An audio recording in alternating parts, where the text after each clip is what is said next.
আজি আমি কলিয়াবৰ জিলা নেমচুৰ ফালৰ পৰা 4 নং বুৰবান্দাত হাফিজিয়া মাদ্ৰাছাৰ পৰা আজি 9জনকৈ ছাত্ৰ আৰু বৰগুলি ইছলামীয়া মাদ্ৰাছাৰ পৰা 4জনকৈ ছাত্ৰ ইতিমধ্যে আমাৰ সম্পূৰ্ণৰূপে মুখস্থ কৰি পেলাই হাফিজ যি ডিগ্ৰী সেইখিনি অৰ্জন কৰিবলৈ সক্ষম হৈছে। আমি নেমচুৰ ফালৰ পৰা এখন অভিনন্দন পত্ৰ আৰু এখন ফুলাম গামোচা দি পেলাই তেখেতসকলক অভিনন্দন জনাওঁ আৰু এই অভিনন্দন জনোৱাৰ লগতে তেখেতসকলৰ উজ্জ্বল ভৱিষ্যত আৰু দীৰ্ঘায়ু কামনা কৰিছোঁ। লগতে যিসকল শিক্ষকে তেখেতসকলক ইমান কষ্ট কৰি পেলাই শিক্ষাদান দিছে সেইসকল শিক্ষাগুৰুসকলকো আমি নেমচুৰ ফালৰ পৰা ধন্যবাদ জ্ঞাপন কৰিছোঁ।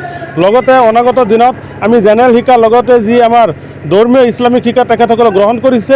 আজি আমি নেমচু উপস্থিত হৈ পেলাই কলিয়াবৰ জিলা নেমচুৰ ফালৰ পৰা তেখেতসকলক সমাজৰ যিমান কুসংস্কাৰ মদ বাং জোৱা ড্ৰাগছ আদি কৰি সমাজৰ বিভিন্ন ধৰণৰ কুসংস্কাৰ বিয়পি ধৰিছে সেইসকলৰ বিৰোধিতা কৰিবৰ কাৰণে আজি আমি সকলোৱে একেলগে হৈ পেলাই যুৱ সমাজকৰ্মীসকলে প্ৰতিজ্ঞাবদ্ধ হওঁ যে আশা কৰোঁ অনাগত দিনত সমাজৰ যিমান কুসংস্কাৰ আছে আমাৰ কৰ্মৰ দ্বাৰাই সেইখিনি সমাজৰ পৰা নাইকিয়া হ'ব বুলি আমি সকলোৱে একেলগে প্ৰতিজ্ঞাবদ্ধ হৈ পেলাই আমি আজি ইয়াত আলোচনা কৰোঁ।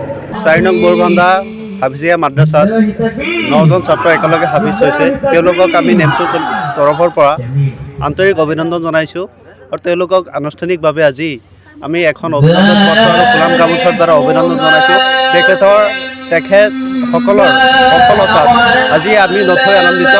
তেওঁলোকৰ লগতে তেওঁলোকৰ আজি এই কৃতিত্বৰ ফল অৰ্জন কৰাত জড়িত সকলো ব্যক্তিকে আমাৰ তৰফৰ পৰা ধন্যবাদ আৰু অভিনন্দন জ্ঞাপন কৰিছোঁ।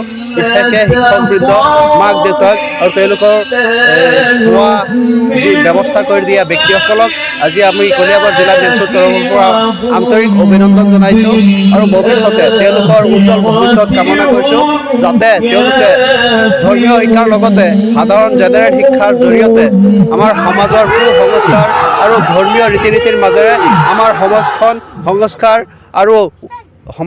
সংস্কাৰৰ লগতে আমাৰ যাতে সুনাগৰিক প্ৰতিষ্ঠিত কৰাত সহায় কৰে, সেইকাৰণে তেওঁলোকক উজ্জ্বল ভৱিষ্যত কামনা কৰি আমি নেমচুৰ ফালৰ পৰা তেওঁলোকক ধন্যবাদ জ্ঞাপন কৰিছোঁ।